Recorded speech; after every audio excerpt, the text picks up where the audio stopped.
한 5년 정도 지나면 한국 사회를 관통하는 굉장히 큰 의제가 저는 초고령화가 될 것 같다는 생각이 들어요.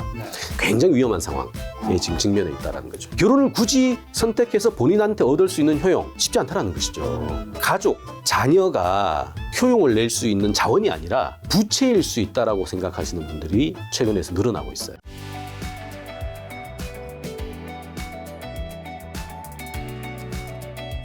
인구 문제, 세대 문제 연구하고 계신데 최근에 혹시 관심이 가는 그 파트 안에서 좀 더 관심 간 이슈가 있을까요? 예. 사실 많은 분들이 우리 인구 얘기를 하면 그 뭔가 느닷없이 이렇게 떨어진 이슈, 뭐 뉴스라는 이제 감각들이 강하신데 사실 인구는 사회 변화 때문에 발생하는 결과일 수도 있고요. 또 인구 변화라는 게 또 원인이 돼서 사회 변화를 만들어내기도 해요. 그러니까 굉장히 막 물밑에서는 유기적으로 연결되어 있는 이슈다라고 생각하시면 되고요. 그런 점에서 사실은 우리가 인구 문제를 얘기하면 저출산 고령화 이 두 가지 단어를 굉장히 신경을 쓰시죠. 그렇죠. 예. 근데 저희 입장은 저출산 고령화는 결과다.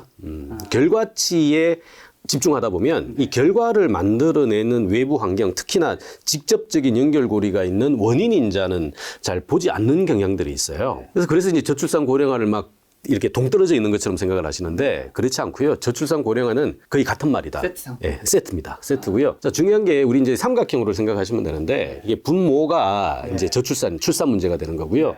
분자가 이제 고령화 이슈가 되는 것이죠. 근데 앞으로 아마 질문하신 것처럼 한 5년? 예, 긴 시간이 걸릴 것 같지는 않습니다. 한 5년 정도 지나면 한국 사회를 관통하는 굉장히 큰 의제가 저는 초고령화가 될 것 같다는 생각이 들어요.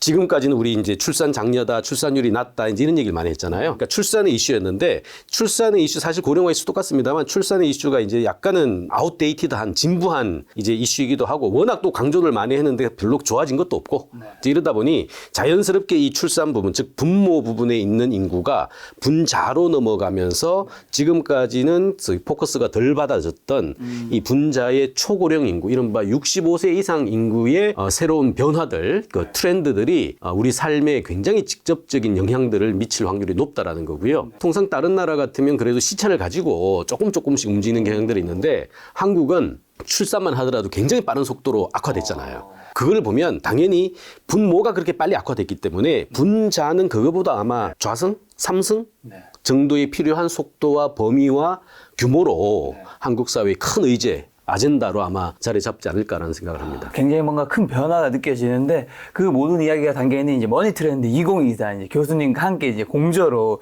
요 책을 냈는데 이 책에 있는 질문을 좀 제가 드려보면 2022년 그럼 지금 한국의 인구 문제는 이제 많은 분들이 어쨌든 뭐 저출산 그다음에 고령화 이런 얘기 많이 듣고 있잖아요. 근데 그 문제가 지금 정확히 어디쯤 와 있는지 한번 점검해 주신다면. 건물로 한번 얘기를 해볼게요. 건물로. 예, 애초에 건물을 설계할 때는 뭐 지상 한 20층, 지하 한 4, 5층 이렇게 설계를 하고 짓게 되죠. 이제 그렇게 지었습니다. 그래서 이제 밑에 1층 이하로 떨어지는 게 아마 이제 5층이 가장 밑단위라고 생각을 했어요. 애초에 그림을 그렇게 그린 거죠. 근데 지금 현실은 5층 밑에 6층이 있고요. 6층 밑에 7층이 있고요. 7층 밑에 8층이 있고요. 그 끝이 지금 보이지 않는 상황이다. 라고 보시면 됩니다. 제가 설계도라고 표현했던 이유는 기존에 많은 이제 전문가들이나 정부라든가 향후의 한국의 그 미래 사회의 인구수가 어떻게 될지, 구조가 어떻게 될지를 사전에 좀 미리 예측이나 추계들을 많이 하거든요. 굉장히 중요한 통계니까. 근데 그거 할 때 사실 2단계까지는 안 내려갈 거야. 라는 것들이 전제가 돼서 출발합니다. 아무리 상황이 악화돼도 여기까지는 가지 않겠지. 예를 들어 뭐 지하 5층까지 생각했는데 그 밑에가 더 지하가 그렇죠. 있고 이하 있고. 왜냐하면 지하 5층까지만 생각하더라도 인류 역사가 그런 적이 없었고 한국보다 빨리 이런 문제를 겪었던 선행사회에서도 5층은 그냥 뭐 1, 2층에서 되게 더 멈춰버렸으니까 없을 거라고 봤는데 한국은 순식간에 1층에서 지하로 떨어진다고 싶다고 생각하니까 순식간에 5층까지 와버린 거예요. 근데 문제는 5층 밑에도 뭔가 메아리가 크다. 공간이 있다라는 거죠. 그 얘기는 아마 우리가 알지 못하는 우리의 예측이나 예상을 빗나가는 이 현실에서의 어떤 가능성을 생각한다면 굉장히 위험한 상황에 지금 직면해 있다라는 거죠. 자, 그럼 한국과 다른 나라의 그 고령화 양상과 저출산은 좀 어떤 게 같고 그러면 어떤 게 다른 건가요? 일단 기본적으로 인구 구조가 변한다라는 것은요. 네, 네. 느닷없이 변하지는 않습니다. 그렇죠. 다양한 이유 때문에 변하는데 대표적인 게 이제 시대 변화라고 제가 표현을 했는데 시대 변화의 핵심이 바로 먹고 사는 문제죠. 먹고 사니즘이라고 이제 표현을 합니다만 소위 이제 이 고용이죠. 일자리, 근로소득을 통해 가지고 지금보다 미래에 더 많은 자원을 가져갈 수 있을 것이야라고 하는 거. 이제 전형적인 인플레 사회, 바로 고도 성장의 사회죠.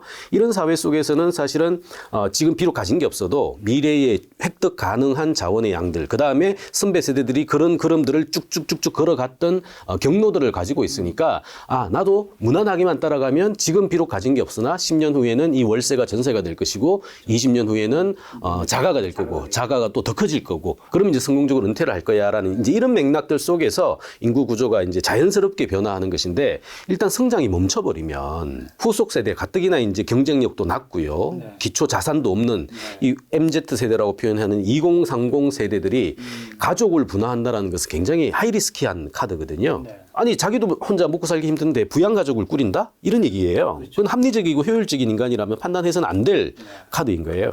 자, 이런 것들을 부모 세대들은 어쨌든 인플레 시대였기 때문에 지금 비록 힘들어도 나중에는 나아질 좋아질 거야.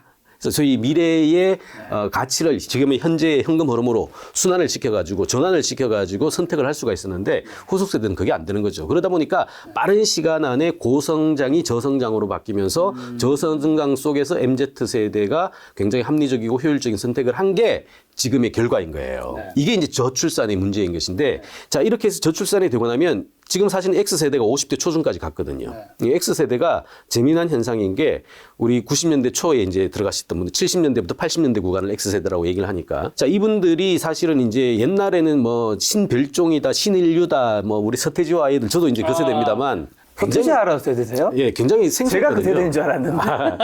굉장히 생소했어요. 저게 왜 노래가 되나? 뭐 하는 생각이. 알아요. 예. 그러니까 랩이라는 게 사실은 저거는 노래가 아니야라고 이제 받아들였던 건데 그거를 받아들이면서 소위 기성세대에 저항하고 기존 질서에 대해서 익숙하지 않았던 사람들이 지금 벌써 50대 초중이에요. 지금 MZ 세대가 20, 30년이 지나면 이 사람들은 50대, 60대가 됩니다. 그렇죠. 자, 그 얘기는 뭘까요? 출산의 이슈가 아니라 곧 고령화, 초고령 이슈로 넘어간다는 것을 의미하는 것이죠. 주요 국가도 마찬가지로 고성장에서 저성장으로 접어드는 거, 이건 어쩔 수가 없는 현상이거든요. 패턴상, 이 산업의 패턴, 성장의 패턴상 계속해서 올라갈 수는 없고요. 조금 떨어졌다가 다시 혁신의 기술이 나왔을 때 다시 점프를 하거나 이런 식으로 이제 중장기적으로 올라가는 방향으로 수렴은 하겠으나 중간중간은 우리 이렇게 패턴을 가지고 이렇게 왔다 갔다 한단 말이죠. 자, 이런 상황들이 일단락된 국가들, 바로 주요 선진국들이 될 텐데 이 국가들에서는 저출산과 고령화가 있었어요, 문제가. 그러니까 한국 같은 경우에도 과거에는 선진국의 사례를 많이 챙겨봤죠. 왜냐하면 저출산 고령화가 된다는데 선진국을 봐야지 우리가 힌트를 얻을 거 아니야라고 했잖아요. 근데 그때 우리가 훨씬 뒤늦게 이제 저출산 고령화가 시작이 됐는데 지금은 뭐 선진국보다 훨씬 낮은 상황이 보여졌죠. 대표적인 게 이제 출산율인데 주요 선진국들 우리 EU나 OECD 평균이 지금 플러스 마이너스 1.6명이에요. 1.6명이니까 주요 선진국 평균입니다. 그러니까 조금 높은 프랑스라든가 북유럽 이런 데는 1.89까지도 가요. 거의 2명 가까이. 2명 가까이 나오는 거죠. 근데 한국은 작년에 0.81 확정치고요.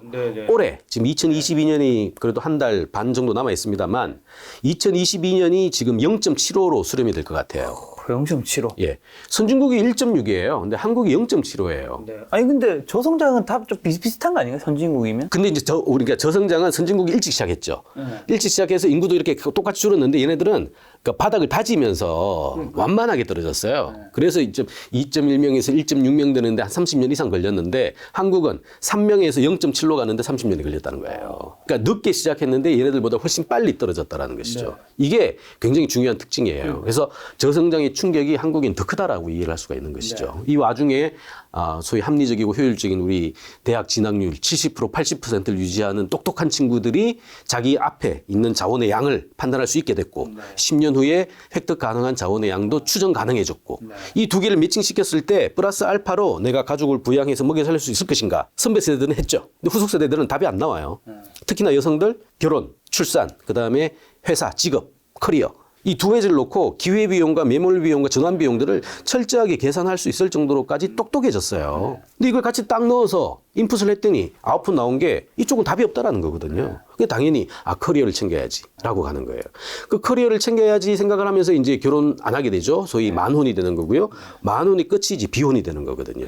근데 이러다 보면 1인 가구가 전체 사회에 이제 확산되는 구조는 뭐 시간 문제인 수밖에 없는 것이죠. 이 저출산이라고 하면 사실 저 나이 때가 이제 결혼 주변에서 많이 했었고 또 제 위에 이제 부모님 세대에서는 이제 저한테든 아니면 주변 사람들한테 이제 결혼해야 된다. 그리고 또 아이는 왜 안 놓냐. 요즘 세대는 힘들어하는 걸 못 견딘다. 그래서 애도 안 놓는 거냐. 뭐 이렇게 얘기하시는데 그게 아니라 굉장히 어떻게 보면 그들 세대에게는 합리적인 선택일 수 있다는 건가요?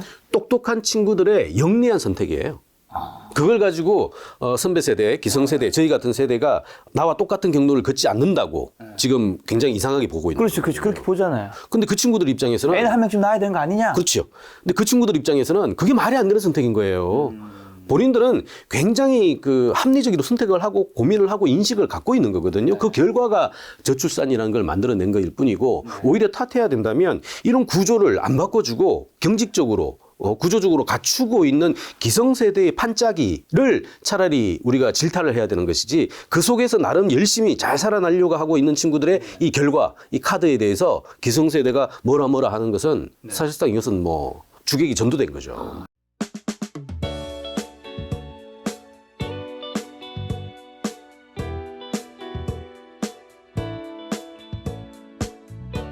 지금 그 결혼과 이제 출산 얘기 나와서 그럼 요즘 결혼 비율의 추세는 좀 어떤 편인지 뭐 예전보다 결혼도 좀 많이 줄어들었나요? 우리나라는 독특한 게 뭐 전통 개념들이 남아있죠. 네네. 대표적인 게 우리가 정책이나 제도에 기저에 있는 우리 세대 이전형, 세대 부조형의 구조인 것인데 아마 유교적 의식이라고 표현할까요? 뭐 이런 것들이 여전히 좀 강고한 것 같아요. 유교가 처음 만들어진 중국보다도 아직까지 더 많이 남아있는 사회가 한국 사회인데 결혼이 대표적입니다. 우리가 유교가 생각하고 있는 생애 라이프라는 게 관혼상제거든요. 그러니까 관, 다음이 혼이에요. 관이 열심히 공부하는 것이고 혼이 이제 결혼인 것인데 이 맥락들이 남아있는데 과거의 선배 세대들, 부모 세대들은 이게 통했던 시절이고 지금은 통하지 않는다라는 거예요. 근데 그 인식들을 가지고 있는 부모 세대가 여전히 50대, 60대, 70대에 버티고 있는 것이죠. 그 얘기는 뭐냐면 MZ 세대가 원하는 바뀌는 방식으로서의 결혼이라든가 뭐 혼인이라든가 관련된 것들이 만들어져야 되는데 인식들은 여전히 과거의 모델들을 갖고 있고 이 모델 안에 자녀 세대들이 들어오지 않는 거에 대해서 지금 불편해하시는 거거든요. 그건 잘못된 거죠. 이 친구들은 이미 결혼과 출산의 카드가 없는 친구들인데 그래서 기본적으로 한국은 혼외자 비율이라는 게 있어요. 혼외자. 예. 그러니까 결혼 안에서 나오면 혼내자죠. 네. 그래서 법적 혼에 의해서 나오는 걸 혼내자라고 표현하는데 이게 국제 비교 통계가 있습니다. 네. 한국은 2.4%, 2.4명 정도가 혼외자 비율이에요. 100명이 나오면 2.4명 정도가 네네. 굳이 얘기하면 아마 사실혼, 동거 뭐 이런 거에서 나오는 친구, 그러니까 자녀들이 2.4%인데 유럽은 평균이 60%예요. 칠레 이런 나라는 70%가 훨씬 넘습니다. 그 얘기는 뭐냐면 결혼을 하지 않아도 가족을 결성하고 구성하는 게 너무나 자연스럽게 가는 거죠. 거네요. 일례로 이런 거죠. 우리가 자꾸 한국식으로 생각을 하니까 떠들썩한 이벤트, 하루 이벤트를 위해 가지고 결혼식을 합니다. 공표를 하는 거죠. 온갖 일가 친척 다 모으고 친척들, 친구들 다 모아서 이렇게 결혼합니다. 이래야 너는 출산할 수 있는 자격을 주어지는 거예요. 그렇죠. 저도 부모입니다만 사실혼을 통해 가지고 동거를 통해 가지고 자녀가 나온다 상상 못 하거든요. 좀 부담스러울 수 어렵죠. 있죠. 근데 그게 한국적 시선이에요. 한국적인 시선이다. 그렇죠. 다른 나라는 그렇지 않습니다. 하지만 로마에 가면 로마의 법을 따라야 되는 예. 그런 건 없나요? 그 로마의 법을 따르지 않는 게 지금 MZ 세대거든요. 그렇죠. 자기네들하고는 다르니까. 네. 그래서 사실상 이 결혼이 가지고 있는 그 고정관념, 그다음에 이 제도적 경직성 이런 것들을 좀 풀어줘야 돼요. 대표적인 프랑스의 팍스 제도라고 그럽니다만 사회 연대 계약의 형태를 통해 가지고 굳이 떠들썩한 결혼을 하지 않아도 부부라는 거, 소위 자녀가 나오면 그 법적 혼에 준하는 권리와 의무를 똑같이 부여해 주면 되는 거거든요. 그렇게 어려운 방식도 아니에요. 아닌데 한국에서는 이 결혼 비용도 굉장히 높을 뿐더러 또 결혼이라는 게 가족 간의 행사다 보니까 저쪽 집에 가서 허락을 받아야 되잖아요.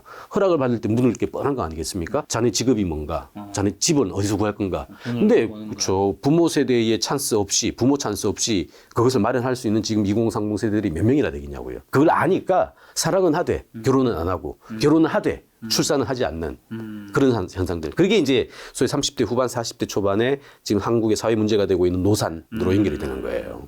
한국에서 결혼하기 싫은 이유랑 아이를 낳기 싫은 이유는 어떻게 보면 굉장히 경제적인 문제랑 가장 크게 관련이 돼 있는 거네요. 그렇죠. 실제 각종 통계를 보면요. 결혼하고 싶어하는 MZ 세대가 많아요.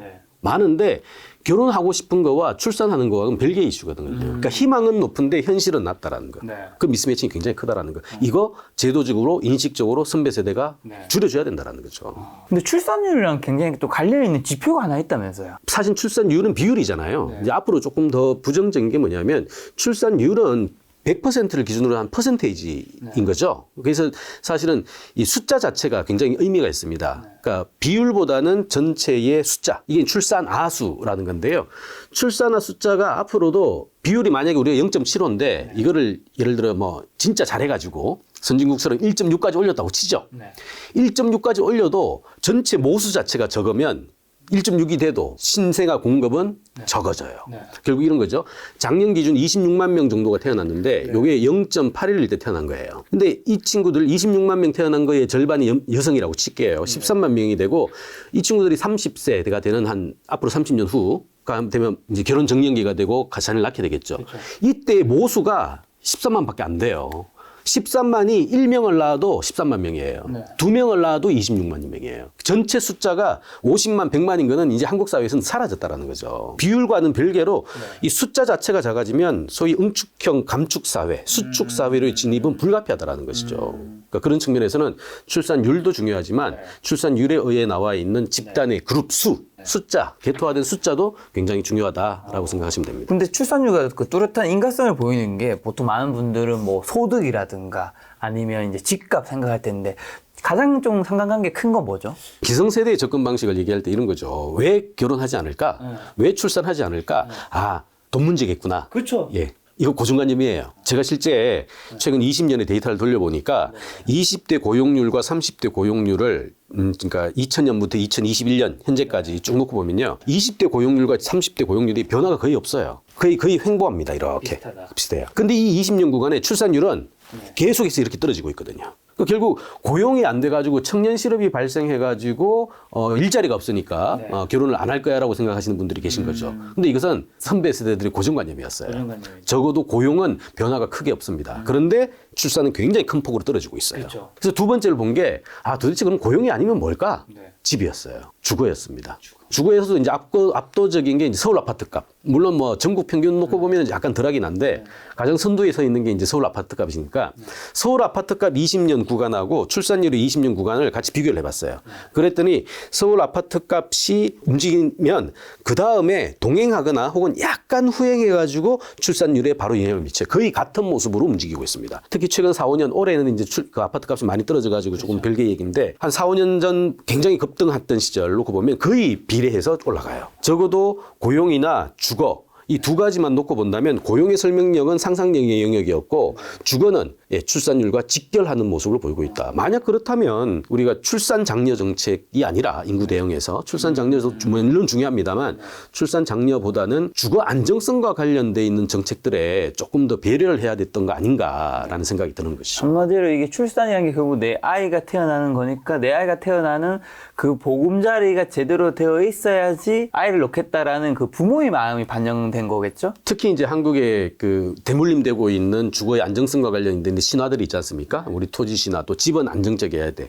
뭐 돈은 좀 적게 벌어도 집이 있으면 굉장히 좋아라는 마인드가 조금 다르죠, 그죠? 그러니까 서구는 사실 집이 그렇게 뭐 크게 그 간주되거나 고려되는 변수들은 아닌데 한국은 이제 선배 세대들부터의 학습도 있었고 실제 짧은 시간에 이제 집이 가져오는 소위 가치 상승의 가능성들이 있어갔기 때문에 집이 갖는 영향력이나 설명력이 굉장히 MZ 세대에게도 영향을 미친다고 볼 수 있죠. 그럼 이런 비혼이랑 비출산 트렌드 속에서도 도대체 그럼 누가 결혼하고 아이를 갖는 거죠?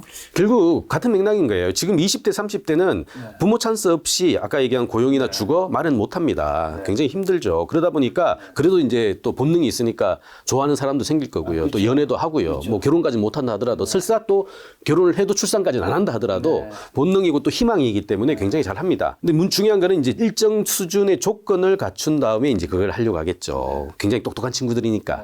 그래서 이제 예를 들어 뭐 바로 입사해가지고 2, 3년 차 불안하잖아요. 이제 큰 선택을 하지 않게 되죠. 조금 안정적인 입장까지 되면. 그게 보통 이 30대 후반이에요. 그리고 40대 초거든요. 그렇게 제가 41살이 됐습니다. 그렇죠. 근데 마음속은 여전히 좋아하는 사람 생기면 결혼해야지, 출산해야지를 가지고 있거든요. 무조건 저는 결혼해야 그렇죠, 생각합니다. 있어요. 근데 이게 불가피하게 시간이 지나면 만혼에서 비혼으로 넘어가게 되는 거예요. 불가피하게 본인의 의지와 무관하게. 근데 문제는 30대 후반, 40대, 그러니까 3말 4초 정도의 소위 이제 선배 세대들이 20, 30대에 갖췄던 마인드들과 자산이나 상황들을 갖추게 되는 거예요. 근데 그때 이제 결혼하죠. 요즘 실제로 제 주변에도 40대에 결혼하시는 분들 꽤 많거든요. 예. 그리고 40대 또 이제 출산도 합니다. 자, 이러다 보니까 이제 몸이 못 따라가잖아요. 그러니까 이제 소위 노산 문제. 저도 뭐 둘째 애 낳을 때 병원에 갔더니 35 넘어서 둘째를 낳았거든요. 그랬더니 이거는 명백한 노산이다. 라고 해서 추가 검사를 해야 되는 뭐 요구를 하더라고요. 예. 노산이라는 건 사실은 이제 출산이 굉장히 좀 그 위험할 수 있겠다라는 이제 경험들이잖아요. 근데 그렇게 하다 보니까 이제 사실 뭐 인공 수정이라든가 그러다 보니까 이제 쌍둥이들도 굉장히 늘어났고요. 정리하면 3말 4초의 일정 부분의 상황들을 갖춘 사람들이 그나마 결혼하고 출산해서 2030 세대들이 버린 출산율 제로가 0.7, 0.8까지도 유지가 되고 있는 거 아닌가라는 가설이 아마 더 통할 거예요. 이렇게 근데 좀 힘든 쪽이 있다면 또 한쪽에서는 또 돈이 좀 여유로운 부분들도 있으니까 그럼 더욱 비싸지는 웨딩 산업이나 요즘 육아 시장의 고급화는 좀 어떤 편인가요? 보통 인구가 변한다. 특히나 인구 구조가 이제 정확하게 인구 구조의 변화인데 이게 양적 변화가 있고 질적 변화가 있는 거거든요. 그러니까 양적 변화는 숫자 자체의 증감을 얘기하는 거고요. 질적 변화는 소위 양적 증감과 무관하게 가치 인식의 변화, 가치관의 변화를 얘기하는 거예요. 그러니까 통상 그럼에도 불구하고 우리 분모인 공급대는 이제 그 연령대 어린 친구들이 부족해지다 보니까 어린 친구들을 대상으로 했던 산업들은 굉장히 쉽지 않을 거야. 대표적인 게 교육이나 학원 산업들 그렇죠. 뭐 이런 것들, 영유아 산업이라고 표현하는 것들 쉽지 않을 거야라고 해서 아마 사양화의 길을 가지 않겠나라는 얘기들을 많이 했던 것 같아요. 한국보다 앞서서 자연 감소가 발생하고 총 인구가 줄어들었는데 전 세계 총 인구 감소 1위 국가, 1순위 국가죠. 1호 국가. 일본의 사례를 제가 그래서 봤습니다. 한국은 작년 기준 2호 국가입니다. 총 인구 감소 2호 국가가 됐어요. 그래서 한 20년치의 상장기의 편람을 보면서 전체 업태에서 이런 인구 구조 변화가 한국보다 빨랐으니까 물론 수준은 우리가 훨씬 낮습니다. 일본은 작년 기준 1.33명이에요. 근데 한국은 0.81, 0.75니까 일본은 오히려 사정이 더 낮죠. 자, 그럼에도 불구하고 저출산 고령화는 한국보다 먼저 시작했으니까. 그래서 이제 좀 살펴봤더니 대표적으로 연령 산업들이 쉽지 않을 거야라고 많이들 추정을 했었어요. 근데 교육과 육아 산업 쪽이 오히려 마켓 시어가 커지고 있습니다. 오히려 작아져야 되는데 커지고 있다고요? 커지고 있죠.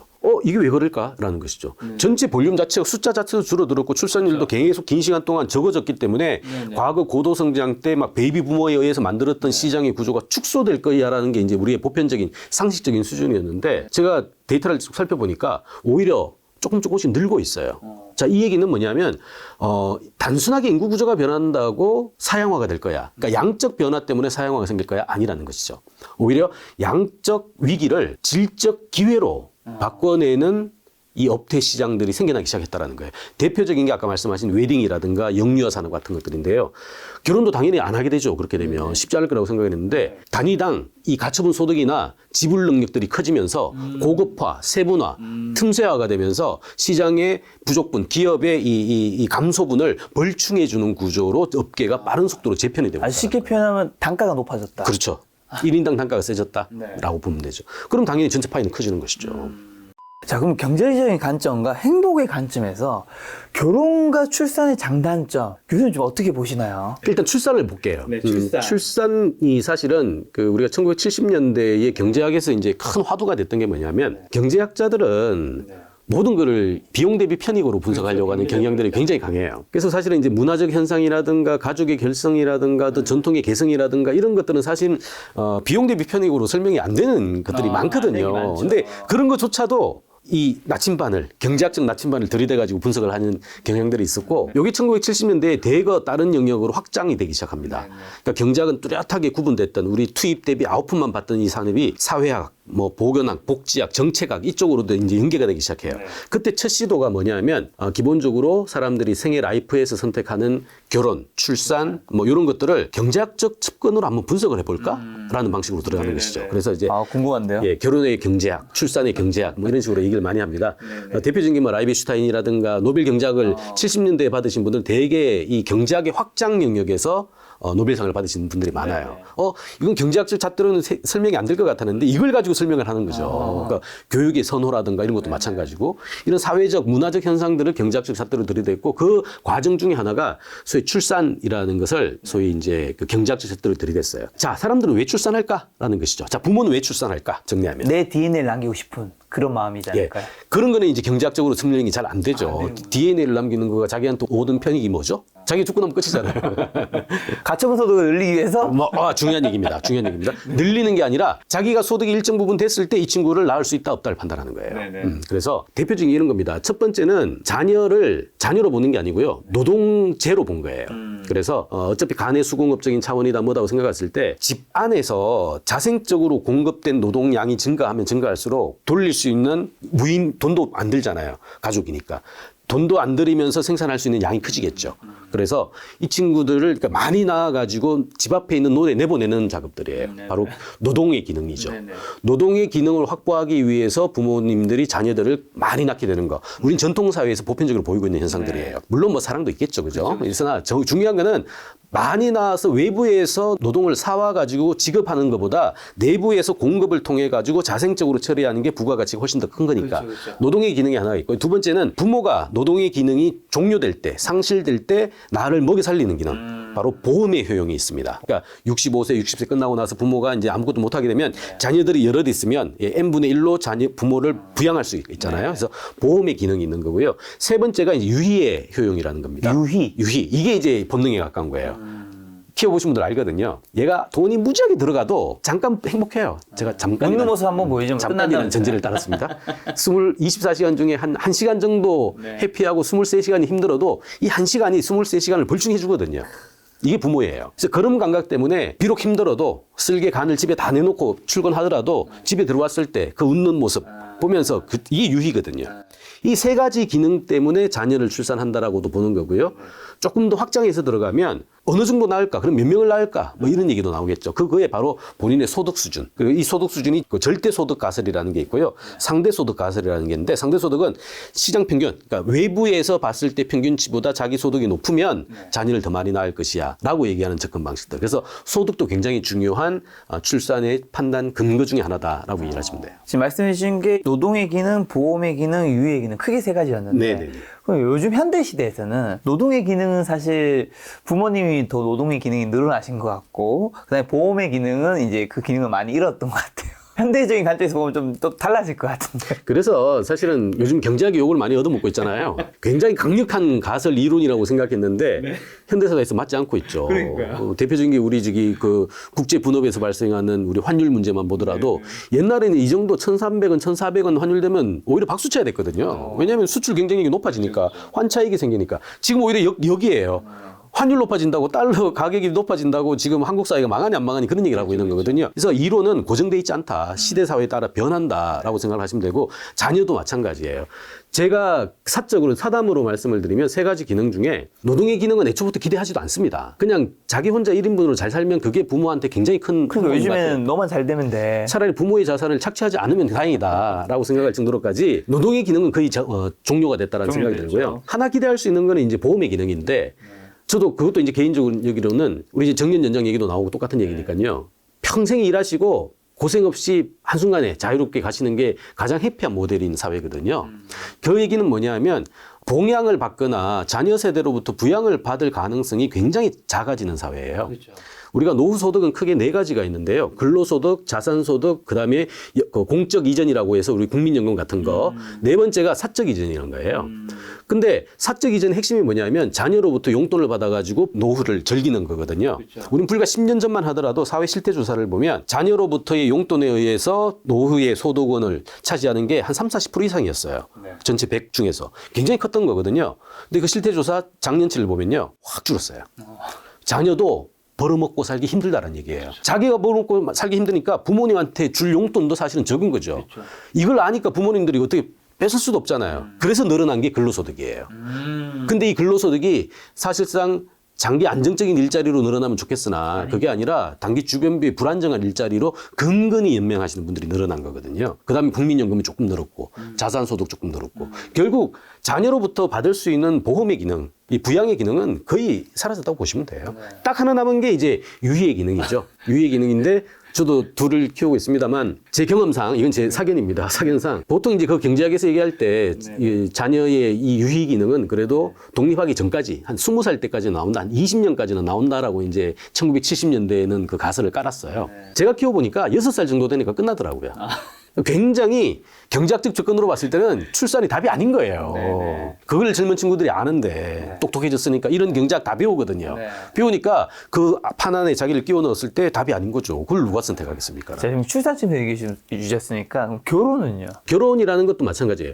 결혼을 할 때 사실은 발생하는 것들이 결혼에 사실 우리나라가 결혼을 가지고 있는 허들이라는 게 굉장히 높아서 이런 문제가 발생을 하는 것인데 소위 이제 세계 평균 혹은 이제 주요 선진국들이 걸어왔던 경로를 놓고 보면 결혼의 경제학이라는 게 굉장히 비용 대비 편익 비용이 낮아진 거예요, 전체적으로. 그러다 보니까 결혼이라는 방식을 옛날에 집안 행사처럼 하는 국가 거의 없습니다. 심지어 일본에서는요, 최근 요즘 조금 좋아졌는데 한 20년 전에 막 저성장 이런 게 한참일 때는요, 결혼을 하는데 부모님을 부를까? 말까를 선택을 하는 정도. 우리는 당연히 불러야 되는 거고 호스트가 부모님이잖아요. 근데 걔네들은 그렇게 바뀌고 있는 거예요. 그쪽도 역시 유교 개념이 아직까지 남아있는 동네거든요. 그런데도 그런 맥락으로 바뀌었어요. 그러니까 결혼의 경제학은 사실상 리스크를 분산하고 그다음에 수익을 극대화시키는 방식으로 가는 그렇죠. 것인데 두 명이 버는 거잖아요. 그렇죠. 가는 것이 그건 이제 맞벌이가 될 때 얘기고 맞벌이는 한국 사회에서도 그렇게 보편적인 현상은 아직까지도 아니에요.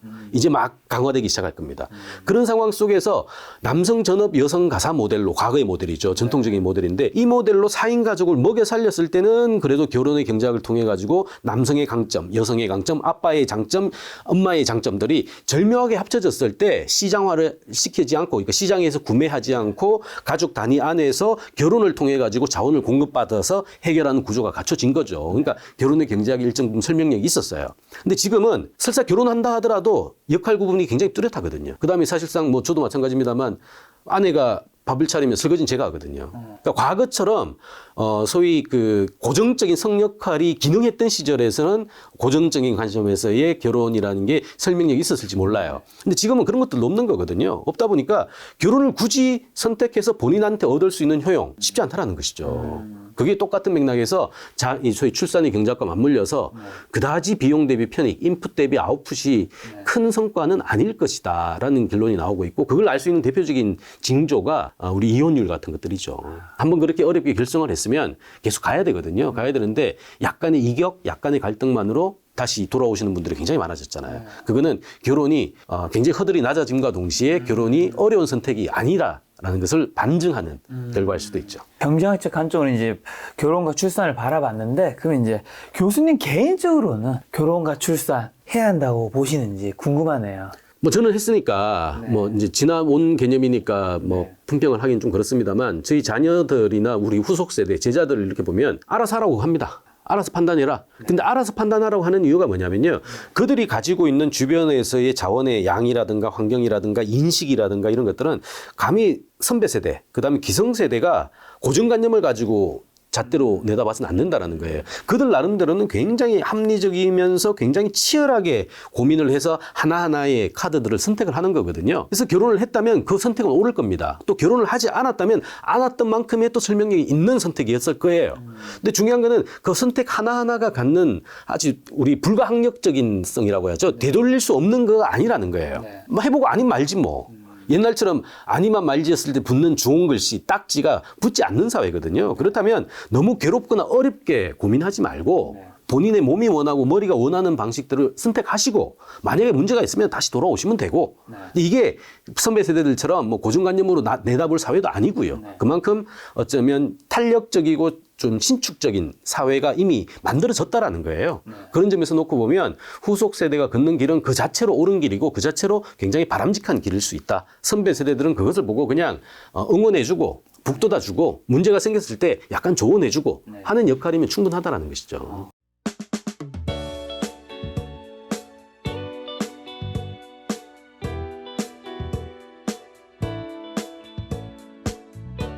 그럼 제가 이제 굉장히 냉정한 어떻게 보면 답에 나올 수 있는 질문 한 가지만 좀 드려보고 싶은 게 지금 말씀 들어보니까 출산과 결혼은 이제 뭔가 경제적인 게 너무 관련이 많이 돼 있고 굉장히 현실적인 거라서 그들이 이제 비혼을 할 수도 있고 출산을 하지 않을 수도 있을 것 같은데 만약에 지금 결혼 대상자인 분 아니면 이제 아이를 놓고자 하는 그 분이 경제적으로 여유가 있는 분이에요. 그렇다면 결혼을 하는 게 출산을 하는 게 그분에게는 더 행복한 선택일 확률이 높은 건가요? 이게 굉장히 복잡한 얘기예요. 그러니까 제가 경제학 얘기를 주겠습니다만 경제학은요 설명력이 갈수록 줄어들고 있어요. 그래서 맹신하시면 곤란합니다. 특히나 빠르게 변하기 때문에 그냥 뭐 하나의 가설, 뭐 하나의 그냥 의견이라고 이제 판단하시는 게 오는 거고요. 올해 통했던 게 내년에 안 통할 수도 있어요. 그래서 그런 식으로 맥락을 생각을 해야 되는데 어쨌든 결혼과 출산, 가족이라는 것은 우리가 생애를 살아갈 때 굉장히 중요한 그 의제잖아요. 자, 이거와 관련돼 가지고 선택을 할까 말까, 선택을 했는데 그 다음 선택을 할까 말까. 하나 선택 끝나고 나면 그 다음 선택이 또 있을 거예요. 근데 그걸 얘기할 때 예를 들어 뭐 고학력자이고 부자일수록 그러면 출산을 환경이 좋으니까 출산을 할 것이냐라는 거거든요. 현실은 그렇지 않아요. 아, 진짜요? 예. 가족, 자녀가 소위 그 효용을 낼 수 있는 자원이 아니라 부채일 수 있다라고 생각하시는 분들이 최근에서 늘어나고 있어요. 그럼 당연히 조건들을 갖춰서 한때 이런 얘기가 있었죠. 세 자녀, 네 자녀는 부의 상징이야. 적어도 부모는 돈이 없더라도 할아버지, 할머니는 돈이 많을 거야. 뭐 이런 이제 상상력들 실제 그런 경우도 있었고요. 했는데 안타깝게도 지금 아마 통하는 느낌은요. 돈이 많고 고학력일수록 출산은 낮습니다. 적어져요. 왜냐하면 일단은 이제 즐길 수 있는 재화의 양이 많죠. 그러면 그 돈을 n분의 1로 나눠 쓰기보다 자기가 쓰려고 하는 가치관의 변화와 맞물려서 이게 커져요. 아, 아이도 중요하지만 나도 중요하다. 그렇죠. 저희 둘째의 표현으로 빌리자면 나는 결혼은 해도 애기는 안 낳을 거야. 나 혼자 쓰기도 바빠 죽겠는데 이걸 어떻게 같이 써? 라고 표현하거든요. 네, 요즘 뭐 그러면서 그렇게 많이 생각하시죠. 엄마 아빠는 참 대단한 것 같아. 나는 그렇게 선택 안 할 텐데. 이제 이런 식의 맥락인 거거든요. 그러니까 이게 과거에는 상정하지 않았던 1, 20대 마인드들이에요. 근데 이미 이게 표준화가 된 거거든요. 이런 친구들에게 선배들이 만들어진 이론, 가설들을 자체를 들이대면 이게 맞을 리가 없다라는 것이죠. 그래서 좀 유연한 접근 방식들을 좀 채택할 이유가 있다, 필요가 있다라고 보죠. 자, 교수님께서 이번에 내신 이제 머니 트렌드 2023에서 말씀하시는 인구 감소가 불러올 세 가지 파도가 뭘까요? 사실 파고가 아니고요. 저는 뭐 쓰나미. 라고 봅니다. 파고가 제가 세 개라고 쓴 이유는 아마 자고 일어나면 바로 직면할 이슈. 눈앞에 다가온 게 아마 세 가지 정도의 인구 분기점이 있을 것이라는 차원에서 제가 세 가지 파고라고 표현을 했는데 첫 번째가 뭐냐면 이미 지났습니다. 우리가 이제 흠뻑 젖어 있는 느낌이죠. 파도를 맞았습니다. 바로 생산 가능 인구의 하락입니다. 한국은 2018년부터 생산 가능 인구, 경제 활동 인구라고도 표현합니다만 15세부터 64세 구간의 그룹을 얘기해요. 이게 한국은 2018년도에 최초로 줄어들기 시작했어요. 자, 그러면 15세가 적어졌죠. 적은 인구가 들어가고요. 64, 63 하는 이쪽 고령 인구로 넘어가시는 분들이 숫자가 많거든요. 이분들이 빠져나간 거예요. 그러니까 작년 기준으로 얘기하면 공급된 사람이 30만, 근데 빠져나간 사람이 80만이에요. 그럼 한 해에 50만이 줄어들죠. 그렇죠. 생산 가능 인구가 왜 중요하냐면 뭐 중요한 이유를 설명할 필요도 없죠. 생산 가능한 인구가 국력에 차지하는 영향력이라는 것은 말을 할 수도 없죠. 당연히 생산에서 끝나지 않고요. 투자, 재투자, 시장 확장 당연히 연결되는 겁니다. 근데 이 모수가 한 해에 50만이 줄어들어요. 올해부터는 20년간 1,700만이 줄어듭니다.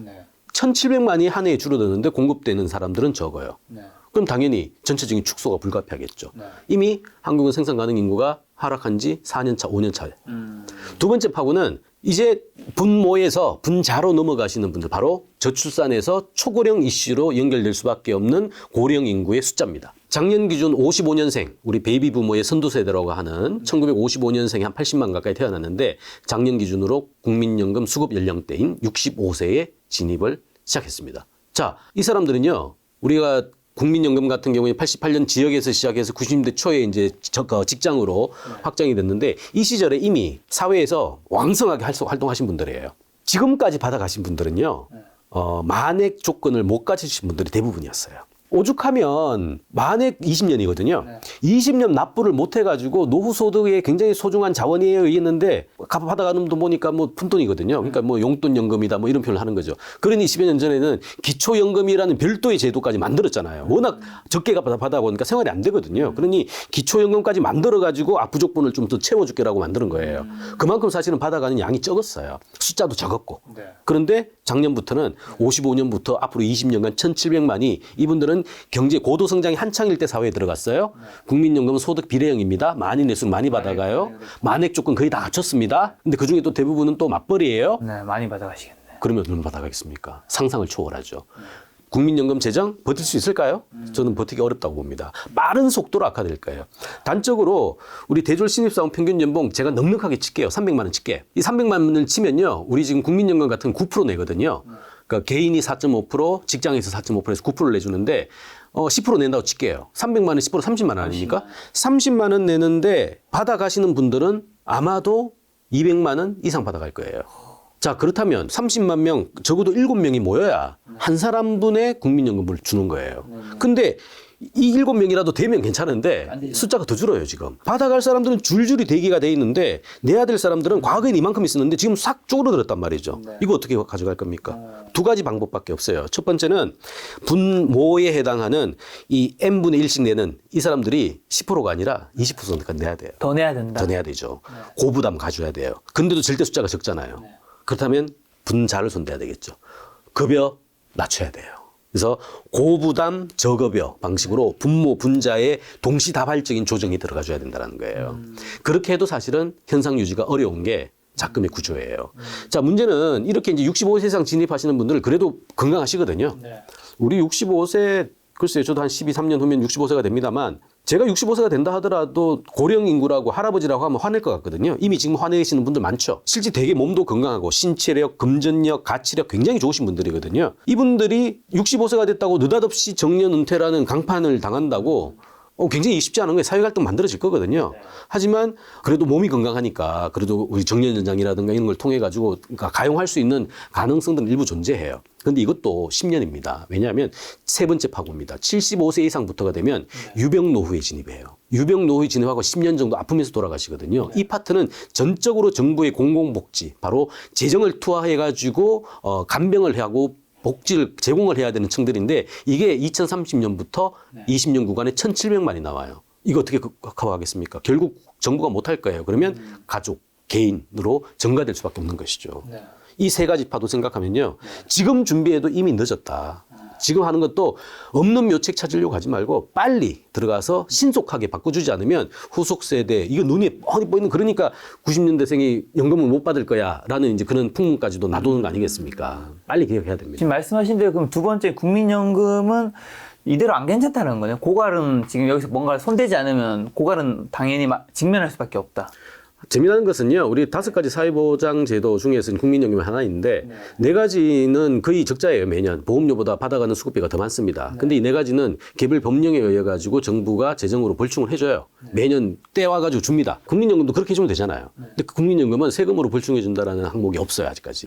그래서 우리 국민연금 개혁할 때 그 한 줄 넣는 게 뭐가 어렵냐, 넣자라고 얘기를 했는데, 그게 워낙 파장이 큰 얘기다 보니까 계속 미뤄왔던 거예요. 미뤄와서 얘기를 안 하고 있으니까 이대로 가면 못 받는 거야 라고 얘기를 하는 것이죠. 근데 이제 전제 개인 사견입니다만 전제로는 이대로 가지는 않을 것이다. 아마 개혁을 할 것이고요. 두 번째, 설사 만약에 국민연금 지금 1,000조 가까이 됩니다만 1,500조 찍고 내려간다고 하거든요. 제로가 되는 시서 마이너스가 된다 하면 어떤 식이든지 정부의 재정으로 아마 그 항목을 개정을 바꿔가서라도 지원을 해줄 거예요. 왜냐하면 국가가 공적으로 시작한 국민 개보험이기 때문에 이거를 뭐 법령 그 전제가 없다고 안 해주지는 않을 것 같고요. 해주긴 해줄 텐데 그럼에도 불구하고 불확실성은 계속해서 남는 것이죠. 교수님 보셨을 때 국민연금이 나중에 어떻게 좀 개정될 것 같으세요?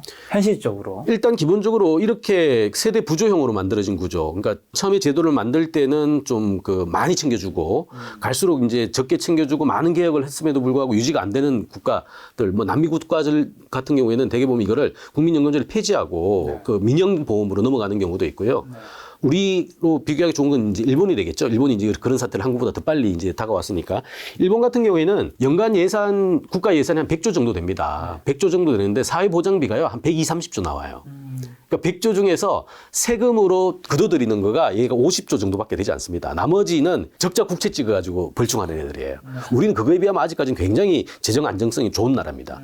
왜냐하면 OECD 평균이 60인데 한국은 아직까지 60이 안 되거든요. 일본이 이게 지금 230, 40%예요. 그러니까 당연히 망해야 되는데 일본이 가지고 있는 펀더멘탈, 그다음에 엔화가 가지고 있는 안전자산으로서의 가치, 이것 때문에 이제 유지를 하고 있는 것이죠. 지금 저금리 못 올리고 있잖아요. 지금 일본 측 딜레마가 여기서 나오는 건데 그 과정 속에서 매년 적자 국채 찍어가지고 이 적자 국채가 고스란히 노인분들의 국민연금 수급비로 전환되고 있어요. 들어가고 있어요.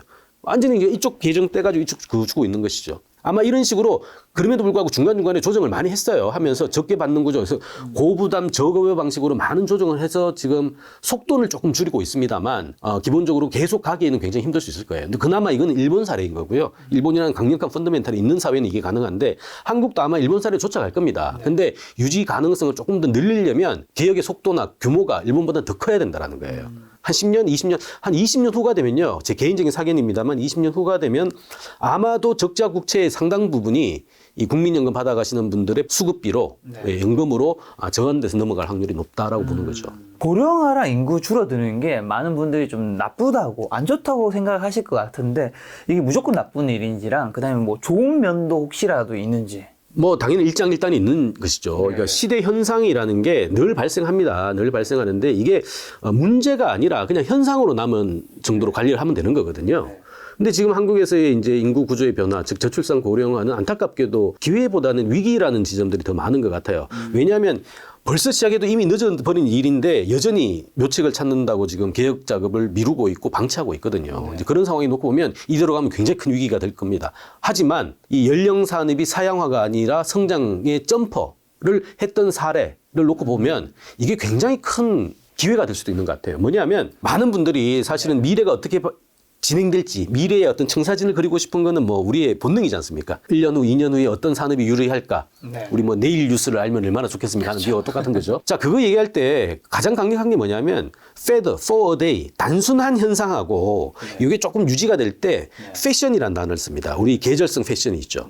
그게 조금 더 이건 이제 인기 이제 유행이 되는 거고요. 요게 조금 더 강화가 되면 트렌드라는 단어를 써요.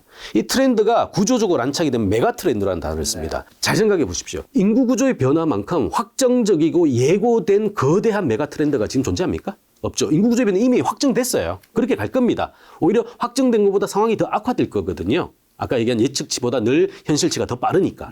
자, 이런 상황 속에서 미래가 적어도 인구 구조 변화가 보여질 거는 너무나 확실하고 뚜렷하게 보여지고 있어요. 근데 이것을 본인들의 비즈니스 모델이라든가 미래의 판단 기준으로 고려하지 않는다?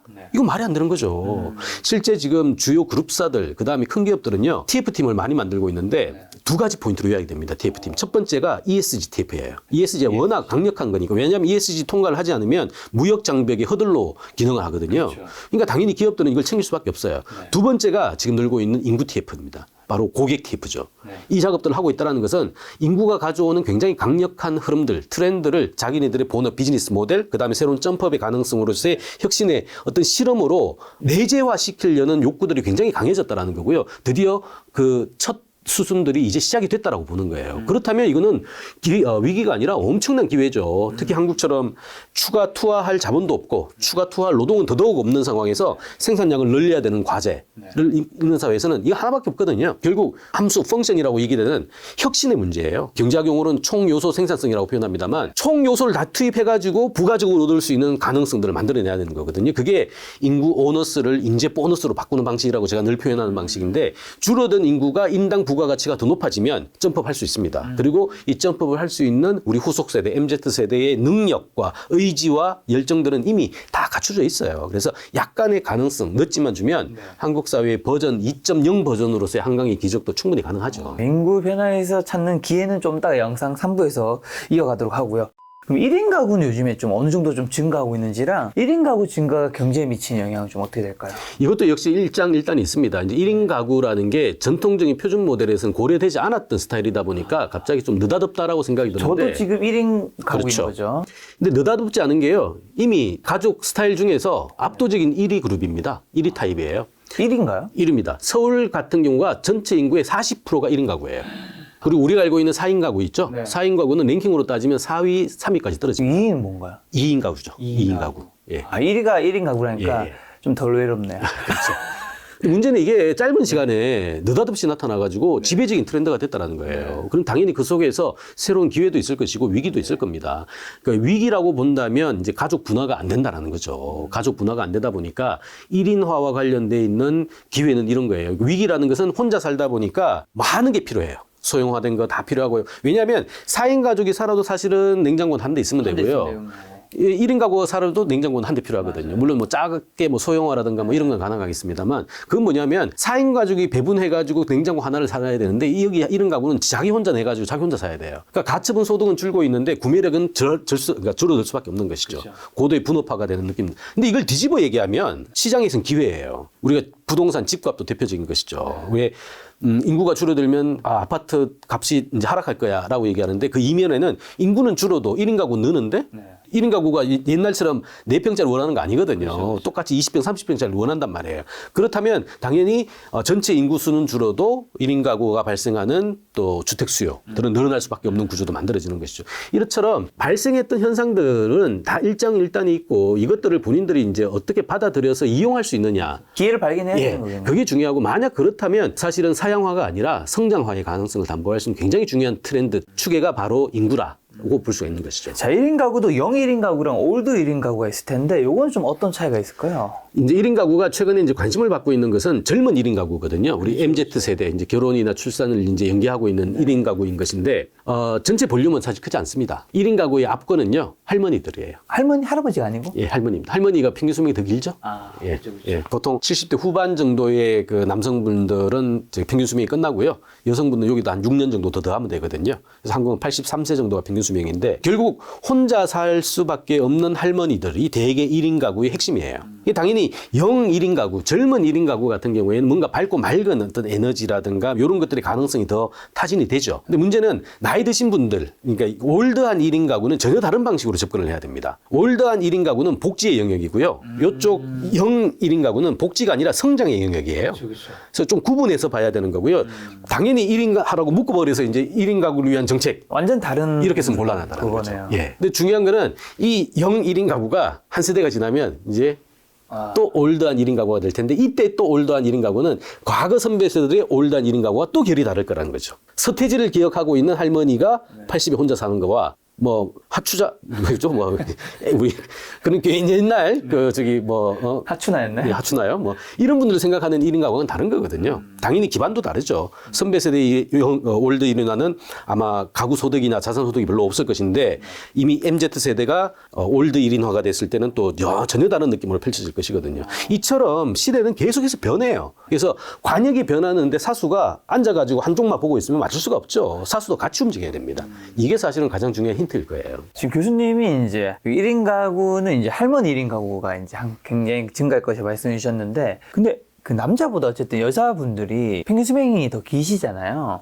혹시 이제 인구랑 이제 세대 그런 걸 공부하시는 연구하시는 교수님이니까 왜 남자가 여자보다 더 빨리 돌아가시는 건가요? 어떻게 보면 사실 신체적으로 보면 여성분들은 아이를 놓고 하다 보니까 출산이 참 몸이 되게 힘든 거잖아요. 그게 있기 때문에 좀 여성분은 안 좋을 것 같고 남자는 뭔가 스트레스나 뭐 이런 게 있는 건가요? 어떤 거죠? 그런 연구가 많은데요. 최근에 이제 밝혀진 귀착되는 거는 DNA 차이예요. DNA? 예, DNA 차이라 그게 가장 설득력이 높다고 합니다. 근데 나머지 이제 거드는 게 이런 거죠. 뭐 남성분들은 아무래도 뭐 스트레스를 외향적으로 풀기도 하고 예, 조금 좋지 않은 방식으로 푸니까 좀 단축이 된다라고 생각이 들고 결국 뭐 옛날로 치자면 이 가장의 무게 뭐 이런 것들도 굉장히 큰 스트레스의 원인이 될 거예요. 근데 여성분들은 그렇다고 또 여성분들이 그게 없냐 그렇지는 않죠. 그렇지는 않은데 아까 얘기한 출산이라는 거 얼마나 강력한 이 경험입니까? 아마 신체적으로 그다지 좋은 영향은 미치지 않을 거예요. 근데 그럼에도 불구하고 이 외향성으로 풀려고 하는 남성성과 소위 갈등을 해결하려고 하는 경향들을 가지고 있는 여성성들은 기본적으로 아마 DNA 속에서도 발휘가 될 것이고 삶의 스트레스를 받아들이는 민감도도 좀 차이가 날 것이다라는 것이죠. 그런 차이 정도로 이해하시는 게 옳을 것 같습니다. 자, 그럼 인구 감소 시대에 맞는 아까 말씀하신 연금 관리법은 좀 어떻게 해야 될까요? 많은 분들이 워낙 관심 많으실 텐데. 우선 기본적으로 연금보다 더 중요한 거는 연금 환경을 감싸고 있는 가능성이에요. 연금이 뭐냐면 근로소득과 자산소득의 결합이거든요. 왜냐하면 근로소득을 마련하고 있을 때 소위 불화를 해서 쌓아두고 있다가 소위 근로소득이 단절될 때 소득을 얻는 방식이잖아요. 그래서 이 연금이라는 게 일종의 자산소득이 되는 것이죠. 그렇다고 자산이라는 게 뭐 투자를 해가지고 하는 그런 건 아닙니다만 기본적으로 소위 이제 연금과 관련돼 있는 그 외부 환경이 굉장히 중요한 것 같아요. 그에 따라 전략은 달라져야 됩니다. 안타깝게도 한국은 지금 잠재 성장률 2% 시대, 그러니까 앞으로 더 낮아질 거예요. 그 얘기는 뭐냐면 플러스 알파가 아마 2%로 수렴이 될 겁니다.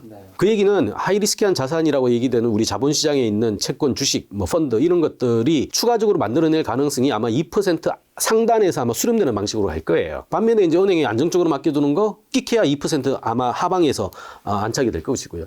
이런 상황 속에서 근로소득이 단절되면서 본인이 평균 수명까지 이제 튼튼하게 가져갈 수 있는 연금의 구조를 갖춰야 되는 것인데 첫 번째 중요한 건 이런 거죠. 성장이 지금처럼 전제되지 않는다면 연금에 대한 과도한 비대는 버려야 된다라는 거고요. 과도한 기대를 버려야 된다는 얘기는 뭐죠? 쉽게 얘기하면 플러스 알파의 폭이 커지지 않으니까 그 플러스 알파의 몫을 벌충하기 위해서 포트폴리오를 다양히 해야 된다는 겁니다. 하나를 가지고 2% 얻으려고 생각하지 말고 3개, 4개를 가지고 2%를 얻으려고 양으로 승부해야 된다는 것이죠. 그 얘기는 연금을 탄탄하게 포트폴리오를 갖춰야 된다는 것을 의미해요.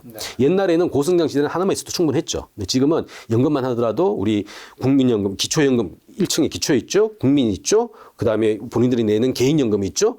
퇴직연금이 있죠. 이게 또 뭐 하나 더 못했어요. 최근에는 또 일시 객출형 또 임금까지 나왔죠. 이 층들을 굉장히 탄탄하게 가져갈 필요가 있어요. 그러니까 탄탄하다는 표현보다 다양하게 가져가서 어쨌든 작은 수익밖에 나지 않을 거라는 가능성을 염두에 두고 그것들을 총체적으로 썸해서 쓸 수 있는 구조로 가져가야 되기 때문에 어쨌든 평균 수명 길어지고요. 아마도 근로소득이 빨리 단절된다라는 게 예고가 된다면 연금과 관련돼 가지고 눈높이는 낮추되 자원은 다양화시키는 방식들을 통해서 다가올 시대를 대비하는 게 연금에도 어떻게 보면 분산 포트폴리오가 좀 필요한 맞습니다. 건가요? 예, 가장 필요한 것이.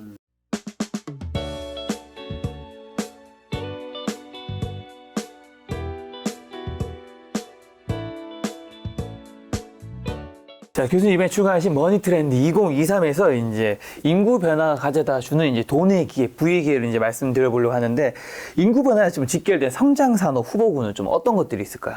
우선 기본적으로 인구 구조가 변하고요. 잠재 성장률도 낮아지는 사회, 네. 이른바 좋게 얘기하면 수축 사회, 뭐 감축 사회, 안정 사회 뭐 이런 건데 반대로 얘기하면 향상심이 줄어드는 것이죠. 부가가치가 줄어드는 것을 의미합니다. 당연히 이런 상황에서는 성장 산업이 제한적일 거예요. 숫자가 별로 많지 않을 겁니다. 하지만 그럼에도 불구하고 매년 그래도 잠재 성장률 2%라는 거는 1년 전보다 2%가 늘어난다는 거거든요. 그렇죠. 어떤 시기든지 일단 늘어납니다. 네. 우리의 고정관념을 뗀 새로운 방식으로 시장들도 만들어지고 새로운 욕구들도 시장화가 될 거예요. 네. 그런 상황들을 살펴봐야 되는데 성장 산업 존재합니다. 대표적인 게 우리가 이제 선입견인데 연령과 관련돼 있는 그 독특한 사업 모델들, 특히나 우리 영유아와 관련된 산업들이라든가 혹은 교육학원이라든가 혹은 고령화와 관련된 산업들. 그러니까 저출산 쪽은 앞으로 사형 산업이 될 것이고 고령 산업 쪽은 굉장히 커질 거야. 라는 이제 그런 상상력들은 이제 하실 텐데요. 전체적으로 맞는 얘기예요. 맞는 얘기인데 그 안에서도 우리의 상식을 깨는 파격적인 성장들을 보이고 있는 흐름도 있습니다. 어쨌든 총인구 감소가 유일하게 있었던 국가가 일본이기 때문에 일본 사례를 조금 들여다보면요. 우리가 알고 있었던 연령 산업인데도 시장 파이가 오히려 커지는 산업들이 있었어요. 대표적인 게 바로 교육과 육아와 관련돼 있는 산업들. 결국 뭐냐면 전체의 볼륨은 줄어들어도 1인당 구매력이라든가 부가가치화가 고급화라든가 세분화라든가 다양화 속에서 새로운 수요, 욕구로 연결이 되기 시작하면 시장은 얼마든지 커진다는 거예요. 굉장히 놀랄만한, 저도 보면서도 놀랬거든요. 절대 인구가 이렇게 감소했는데 절대 고객들이 줄었는데 마켓 쉐어가 늘었네? 매출액이 늘었네? 이거 왜지? 라고 이제 들어가서 들여보니까 결국 줄어든 인구가 만들어내는 고부가가치화 예, 방점을 찍고 그런 식으로 빨리 이 사업 모델들을 전환시킬수록 오히려 성장의 가능성이 훨씬 더 높았고요. 그것이 아닌 쪽은 당연히, 그러니까 업계의 재편이 굉장히 빨라집니다. 특히나 연령 산업들은. 네. 고령 산업들은 아직 이제 일본에서도 이제 막 시작이 되고 있으니까 그런 사례들이 생기기 시작하는데 고령은 당연히 뭐 엄청난 잠재적인 성장 가능성을 갖추고 있는 것이죠. 아마 본격화된다면 한국은 앞으로 한 5년 정도 후가 될 것 같은데 이 정도 상황이 돼서 이제 베이비 부머가 이제 70세가 되는 시점인데 이 시점이 되면은 소위 이제 현역화의 수요와 고령화의 수요를 절묘하게 결합시킨 방식으로서의 시니어 시프트라고 표현합니다만 이 시프트, 흐름 자체가 전환되면서 새로운 성장화가 굉장히 많이 만들어질 거예요. 금융으로 얘기하면 이런 겁니다. 우리가 고정관념을 생각할 때 생명보험은 죽어야 이벤트가 발생하는 거잖아요. 근데 그거는 고도성장 때 먹히는 산업입니다. 아마 보험이 앞으로 이제 굉장히 쉽지 않을 거거든요. 근데 그 틈새를 노리는 게 바로 손보예요. 손해보험입니다. 손해보험은 인생이 길어졌잖아요. 그렇죠. 리스크가 커졌거든요. 다치는 일도 많겠죠. 그리고 또 더 중요한 거는 한국에서 만들어진 독특한 저축성 보험. 이제 더 이상 무의미하다는 게 낫잖아요. 보장성이 강화되는 방식. 그러면 보험료도 작아요. 적게 내도 됩니다. 근데 살아갈수록 리스크는 굉장히 커지잖아요. 아까 얘기한 1인 가구 같은 경우에는 삶의 곳곳에 이제 가족 기능들이 없다 보니까 가족이 해줘야 될 보험 기능이 거의 없거든요. 그럼 그것들 전부 다 시장화, 외부화 해가지고 벌충을 해야 돼요. 그렇죠. 그걸 전부 다 손보가 받아들입니다. 그래서 작은 리스크를 작은 비용으로 커버해주는 비용, 미니 보험이라고도 표현하는데 이런 손보 시장이 빠른 속도로 커지고 있어요. 그러니까 일상생활을 살아가는데 거의 모든 갈등들에 대해서는 이 손보로 커버를 해주겠다라고 생각하는 것입니다. 그러니까 전체적으로 보험산업이 굉장히 쉽지 않을 거라고 생각을 했는데 그것도 뒤집어서 분해해서 가니까 생보는 뭐 오케이 알겠는데 손보는 굉장히 빠른 속도로 늘어나네라는 것도 알 수 있는 거죠. 보험 안에서도 흥망성쇠가 좀 그렇죠. 다른. 그러니까 이게 인구 변화라는 게 뭐 만약에 사용화가 된다면 이건 인구 변화 때문에 사용화가 아니고요. 혁신의 가능성이 없어서 사용화가 되는 거고요. 만약 성장한다면 인구 변화 때문에 성장하는 게 아니라 잘 될 떡나무였기 때문에 성장하는 것이에요. 이렇게 놓고 보면 인구 변화가 이제 직결적으로 영향을 미치는 중요한 촉진제라든가 촉화제는 될 수가 있는데 그 안에서 소위 내재적인 어떤 그 노력들 이런 것들이 전제되지 않으면 움직이기는 쉽지 않죠. 자, 그럼 고령화가 됐을 때 성장할 좀 대행 산업은 좀 어떤 게 있을까요? 사실 고령화에 초점을 맞추니까 대행산업이라는 게 굉장히 중시가 되는데요. 네. 굳이 대행산업이라는 것은요. 자본주의의 우리 끝판왕에 달하면 커질 수밖에 없는 업태입니다. 그렇죠. 대행이라는 거는 내가 하는 거를 남이 대신해 주는 거거든요. 해주는 거죠. 예. 이건 뭐냐면 1인화하고도 맞물립니다. 결국 뭐냐면 소위 분업의 구조가 고도화될수록 예를 들어 이런 거죠. 우리 지금 현대사회라는 게 자기의 전문화된 일 하나만 굉장히 잘하게 되죠. 나머지는 거의 못하게 됩니다. 못하게 되죠. 우리 부모님 세대만 하더라도 아버지는요. 집안에서 발생하는 거의 모든 문제들 다 혼자서 고쳤거든요. 비가 왔어요? 올라가서 친정 고치고요. 수도가 막혔네요. 직접 뚫었고요. 집에 뭐가 벽이 이상하네요. 다시 발랐고요. 이거 다 했어요. 세면대 뭐 고치고. 근데 저는 지금 집에 그런 문제 발생하면 제가 못합니다. 전화하죠. 사람 불러야 돼요. 이게 이제 고도의 분업화거든요. 좋게 얘기하면 분업화가 만들어지면서 부가가치는 늘어나요. 왜냐하면 이게 전문화가 되다 보면은 투입 대비 아웃풋이 커지거든요. 이게 전체적인 파이는 키웁니다만 한 사람의 완결형 인간으로서의 그 능력들은 줄어들게 되겠죠. 특히나 1인화, 1인 가구다. 모든 집의 문제를 자기가 다 커버해야 되는 거예요. 못하죠. 할 수가 없는 것이죠. 그러면 당연히 또 맞벌이다. 가사 못하게 되잖아요. 이런 식으로 놓고 보면 사실상 대행은 단순하게 우리가 이제 가사 대행이다 혹은 뭐 배달 대행이다 이런 쪽만 포인트를 맞추는데요. 뭐 사람 대행도 만들어질 거고요. 앞으로는 시간 대행도 보여질 겁니다. 사람 대행과 시간 대행은 좀 어떤 의미예요? 예를 들어 사람 대행해 준다. 우리 이런 거 있지 않습니까? 예를 들어 이런 거죠. 어디 이제 티켓 끊으러 가는데 기다리기 싫어요. 사람 해주는 거죠. 우리 그런 것도 있지 않습니까? 뭐 도우미. 이게 다 사람 대행이죠. 굉장히 많아요. 대행들은 별게 다 될 수 있습니다. 시간 대행도 많을 것도 없고요. 모든 것들이 다 대행이 됩니다. 근데 이렇게 대행이 되면 아까 얘기한 전문성 때문에 대행성이 발생을 하나 대행은 새로운 이제 가치, 새로운 성장 산업으로 연결될 확률이 높고 그 압축판이 이제 초고령화예요. 근데 초고령화는 젊은 분들의 대행은 사실은 본인이 하려고 하면 또 할 수도 있거든요. 근데 초고령은 예를 들어 신체력, 그다음에 뭐 교통력, 교통권, 이동권 뭐 이런 것들이 제한되다 보니까 본인들이 하고 싶어도 사실 못하는 거거든요. 그런데 아까 말씀드린 할머니, 그러니까 1인화의 핵심, 올드 1인화의 핵심인 것처럼 혼자 사는데 먹고 살아야 돼요. 일상생활을 영위해야 됩니다. 근데 혼자 하기 힘들어요. 그러면 일어나셔서 주무실 때까지 거의 모든 것들이 대행화가 됩니다. 한국은 그 시장이 아직 굉장히 적은데요. 이제 이 대행하면 그러면서 이제 고령화에 맞물린 소위 이제 큰 시어지 서비스라고 표현합니다만 그 소위 그 가처분 소득을 갖추고 있는 초부유 계층들은 이런 걸 쓸 거야라고 하고 그 앞건이 우리 더 300이나 저기 그 용인에 있는 그 삼성의 그 노인 전용 주택 있죠. 뭐 이런 것들 그러니까 수억씩 내고 매달 수백만 원 내면서 그것들이 그 구조 안에서 전부 다 대행이 되는 구조. 근데 그거는 이제 웰스 매니지먼트가 통하는 사람들이고 중산층은 어떻게 할 건데요. 중산층도 그런 소리가 생기거든요. 그러니까 당연히 대행도 확장이 될 수밖에 없고 확산이 됩니다. 이 시장을 선점해가지고 들어가면 굉장히 크게 성장할 수 있다는 것이죠. 1인 가구의 증가 측면에서 사업적 이슈가 될 만한 키워드도 대행이라는 게 좀 된다는 거네요. 네네. 자, 그러면 MZ세대를 이해하는 것이 요즘 시대에는 굉장히 좀 중요할 것 같은데 교수님 이런 세대도 또 연구하신 분이니까 MZ세대는 일단 연령대는 지금 어디서부터 어디까지고 제가 MZ세대 저는 제가 알기로는 완전 끝자락인 걸로 알고 있긴 한데 MZ세대는 아닌 것 같긴 하지만 어떤 사람들이죠? 사실 연구자마다 네. 굉장히 독특해요. 우리가 지금 세대론을 이제 공부하시는 분들이 굉장히 많고 이 세대론이 왜 재미있냐 하면 우리가 이제 그 코로나 때문에 코호트라는 단어를 많이 들어봤을 거예요. 코호트 격리한다 이런 얘기 많이 들어봤죠.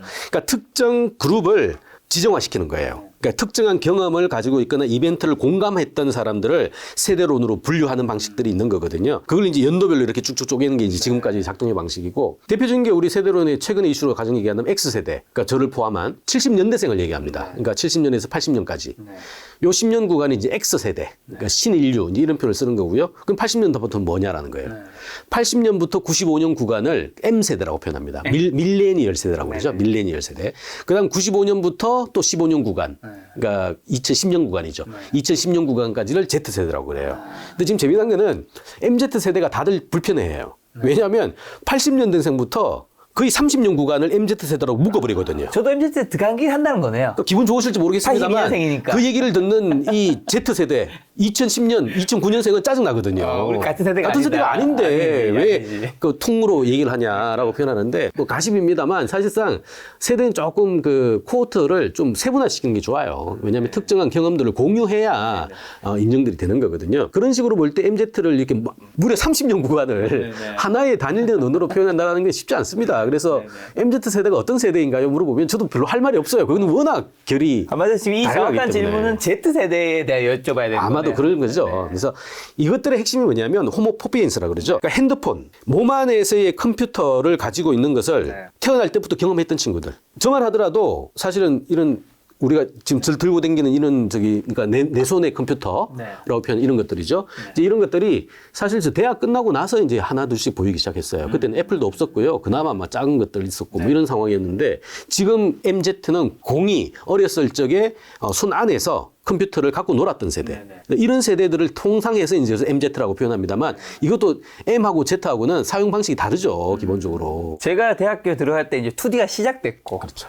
Z는 이제 어릴 때부터 이제 스마트폰. 그래서 이 MZ 세대를 얘기할 때 그럼에도 불구하고 조금 뭐 성글게 표현을 한다면 X 세대와는 완전히 좀 결이 다른 것 같아요. 뭐냐면 우리가 알고 있는 플랫폼이다, 가상 공간이다, 인터넷이다, 온라인이다 하는 것들을 생활 속에서 이미 체감하면서 받아들였던 친구들이에요. 그거 없이 그거와 분리된 생활을 할 수 없죠. 상상할 수 없는 세대.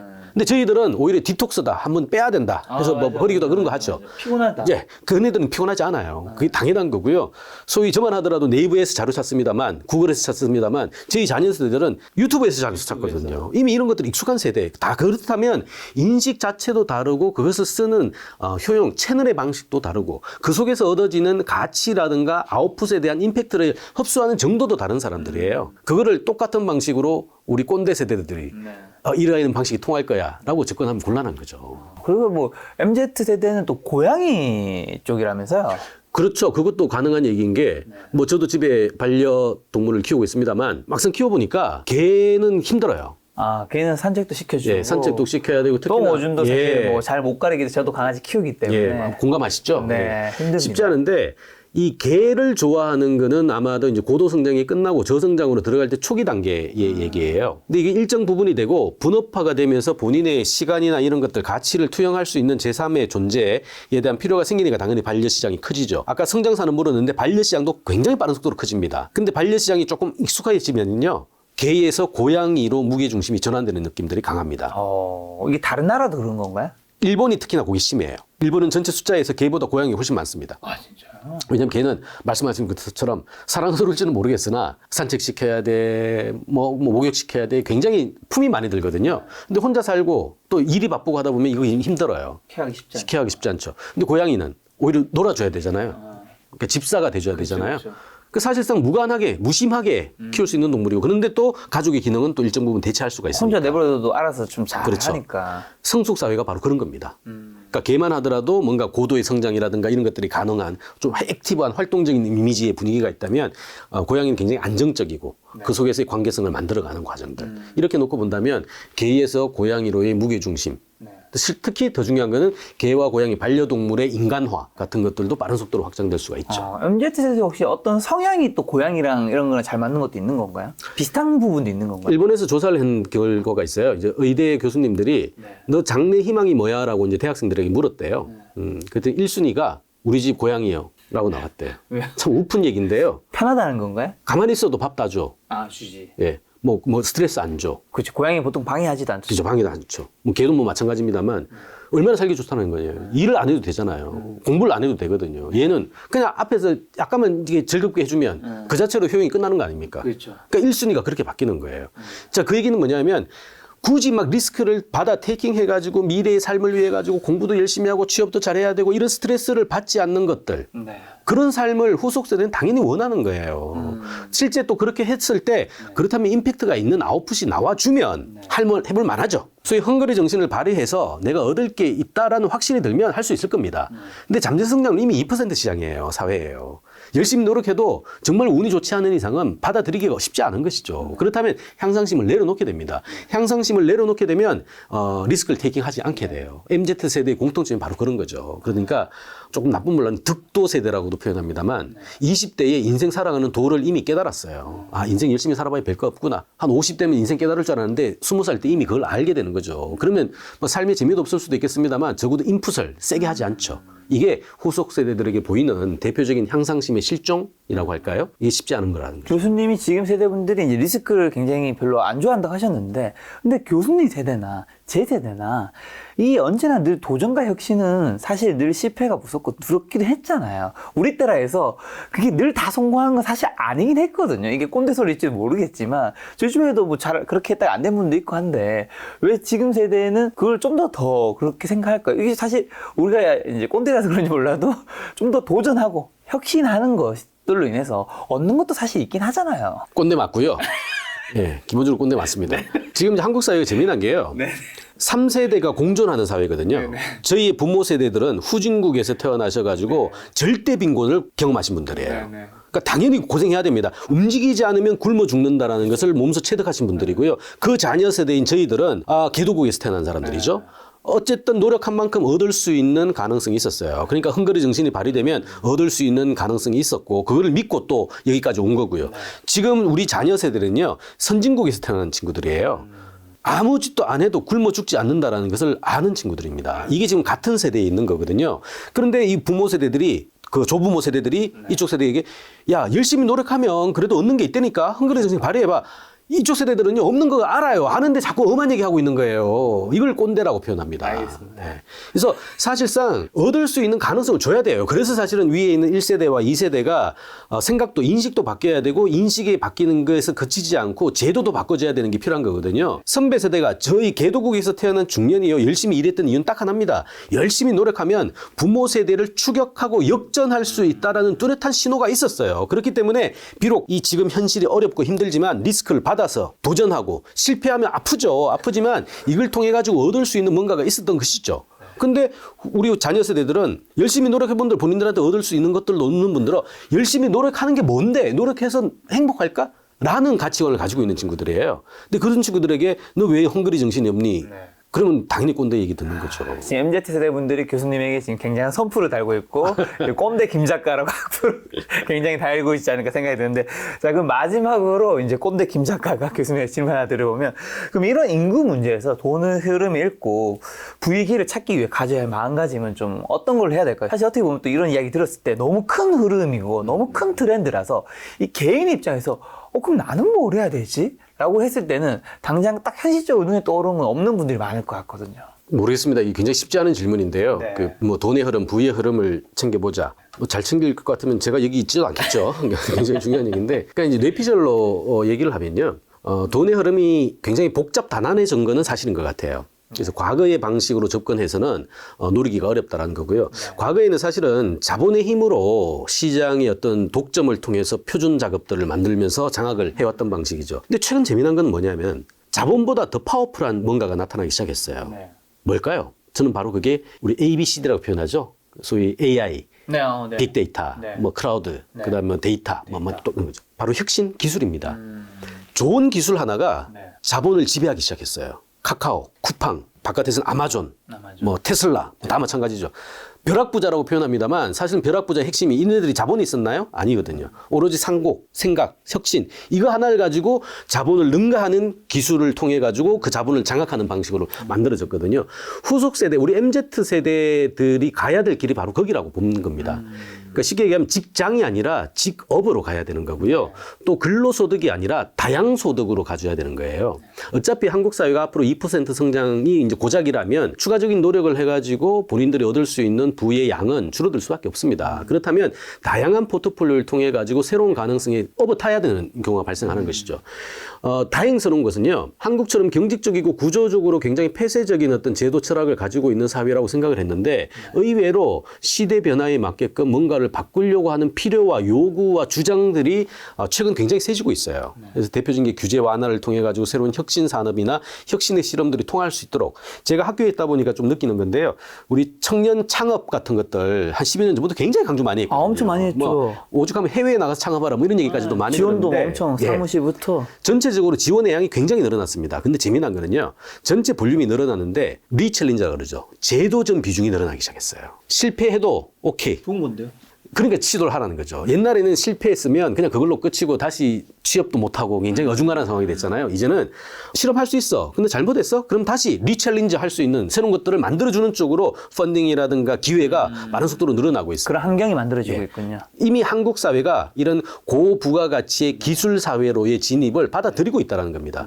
그렇다면 이 MZ세대가 어차피 자본도 없고 노동도 없는 상황에서 생산력을 늘리는 방식들, 결국 자기네들이 잘하고 있는 이 젊은 70%가 넘는 이 대학 진학률의 똑똑한 인재, 인적 자원으로서의 장점과 능력과 노하우를 잘 고민하셔가지고 그것들을 미래와 관련되어 있는 이슈에 녹여내는 방식, 그걸 통해서 과감하게 실험하고 혁신하고 도전하라라는 것이죠.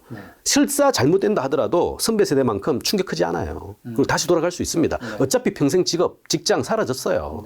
그렇다면 직업이거든요. 업을 잘 만들어두면 환경이 바뀔 뿐이지, 공간이 바뀔 뿐이지 본인의 부가가치와 본인의 전문성은 계속해서 유지가 됩니다. 저도 저희 집에 있는 자녀들 그런 얘기 합니다. 취업보다는 창업 쪽이 더 맞는 거 아닐까 싶은데? 라는 얘기를 해요. 근데 사실 뭐 저희 제자들한테도 그런 얘기를 많이 하죠. 하지만 굉장히 쉽지 않은 길이라는 거 다 인정합니다. 근데 쉽지 않은 길, 그렇다고 그걸 내버려 둘 것인가 라는 거고요. 다만 고무적인 거는 이 쉽지 않은 길이었는데 쉬워지도록 인식들도 바뀌고 있고요. 제도들도 좀 바뀌고 있다라는 거예요. 그걸 호기로 삼고 적극적으로 도전하는 것들이 좀 필요하겠다라는 생각이 듭니다. 알겠습니다. 교수님과 오늘 이제 머니 트렌드 2023에서 인구 파트에서 이제 교수님과 이제 여러 가지 이야기 나눴고 또 다른 파트 이제 이야기 궁금하신 분들은 이 책 보시면 좋을 것 같고요. 교수님 가시기 전에 제가 교수님 프로필을 좀 찾아보니까 지속 가능한 행복 모델을 연구하시는 분이라는 그런 프로필 문구가 있더라고요. 그래서 좀 드리고 싶은 질문이 사람은 좀 어떻게 하면 행복할 수 있는지랑 행복의 조건이나 요건 혹시 이런 게 있는지 저는 요즘에 가장 관심 가는 이제 키워드가 행복이거든요. 역시 꼰대세요. 왜 행복을 물어본 게 꼰대인가요? 행복을 구체적으로 고민하기 시작하는 연령대가 되게 꼰대들하고 이제 마주치거든요. 예. 물론 젊은 친구들도 나름의 이제 행복을 찾고 있습니다만 젊은 친구들은 사실은 뭐 우리 취업이나 이런 환경만 아니면 그 자체로 행복하니까 뭐 큰 그건 없는 것 같습니다. 근데 이제 방향성을 잃은 꼰대들이 이제 다시 잃어버린 행복을 어떻게 찾을까? 저를 포함해서 하는 얘기입니다. 행복을 좀 찾게 좀 저도 도와주세요. 꼰대라서 이제 그런 건데요. 폴 크루그만이 그런 얘기를 했어요. 행복 방정식이라는 것을 만들었습니다. 이거는 욕구분의 소유예요. 이 양이 늘어나면 행복의 양이 총량이 늘어난다라고 표현하는 것이죠. 역시 두 가지 방식이 있죠. 뭘까요? 분모를 줄이거나 욕구를 낮추거나 소유를 늘리거나. 근데 분자, 소유를 늘리는 거는 자기 혼자 한다고 되는 게 아니에요. 쉽지 않죠. 네, 운도 있어야 되고 외부 환경의 변화에 의해서 소유는 결정이 되기 때문에 쉽지 않은 것이죠. 근데 욕구는 뭐 어느 정도 마인드. 자기 욕구니까 마인드가 충분히 이제 낮출 수 있다면 가능한 거잖아요. 그래서 우선 할 수 있는 것은 분모부터 조정을 하자. 그 다음에 분자를 조정하자라는 거예요. 결국 그런 식으로 좀 접근할 필요가 있는데 아직까지 쉽지는 않을 겁니다. 왜냐하면 여전히 한국 사회의 지배적인 이데올로기는 양적 성장이거든요. 우리가 그런 얘기도 많이 하죠. 1인당 GDP가 뭐 3만 불 정도 되면은 뭐 전체 행복은 맥시마이징, 천정이 닿을 거야. 라는 얘기를 많이 하거든요. 근데 실제 우리는 지금 3만 불이 넘어요. 근데 많은 분들이 부족하다고 생각을 하세요. 왜냐하면 양적 성장의 신화가 여전히 강고하기 때문이죠. 전 세계적으로도 이런 움직임도 많습니다. GDP, 그러니까 양적 성장론이 옳은 것이냐.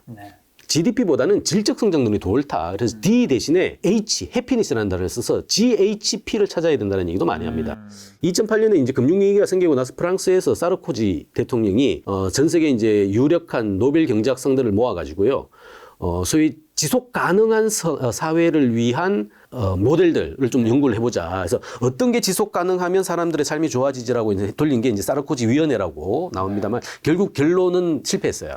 얘기들이 많이 달라가지고 총론은 못 만들어냈는데 그중에 재미난 포인트가 행복을 계측해서 집어넣자라는 거예요. 행복이라는 것은 당연히 양적 돈도 들어갑니다만 그것에 준하는 부가적인 요소들도 굉장히 들어가는 것이죠. 뭐 우리 치안이다, 교육이라든가 인식이다, 뭐 소셜 트러스트라고 하는 사회적 신뢰 자본이다 이런 까지 다 포함해서 이제 총체적인 느낌을 만들자는 거예요. 왜냐하면 측정하지 않으면 평가할 수가 없죠. 그렇죠.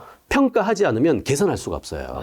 그 과정 때문에 이런 지표를 만들어 가지고 시도를 하자라고 표현을 했는데 그 숙제가 아직까지도 각국에서 지금 고민들을 많이 하고 계십니다. 그래서 이렇게 생각한다면 다시 원점으로 들어오면 내가 뭘 했을 때 가장 행복할 수 있을까라는 자기 중심적인 행복의 개념들 조정을 통해 가지고 이것을 외부화 시켜 가지고 일정한 매칭을 시키는 작업들 이런 것들이 오히려 좀 현재 상황에서는 좀 상대적으로 본인들의 행복 수준을 좀 결정하는 변수가 되지 않을까 생각을 합니다. 교수님 저한테 아까 전에 행복을 고민하고 있는 저에게 이제 꼰대를 하셨는데 제가 얼마 전에 이제 술자리에서 여자 동생 한 명, 남자 동생이 있었는데 거기서 제가 행복에 대한 고민을 얘기했더니 그 친구들이 하는 말이 꼰대네라면서 아니, 행복 그냥 느끼면 되지 그걸 왜 찾고 있어 고민하고.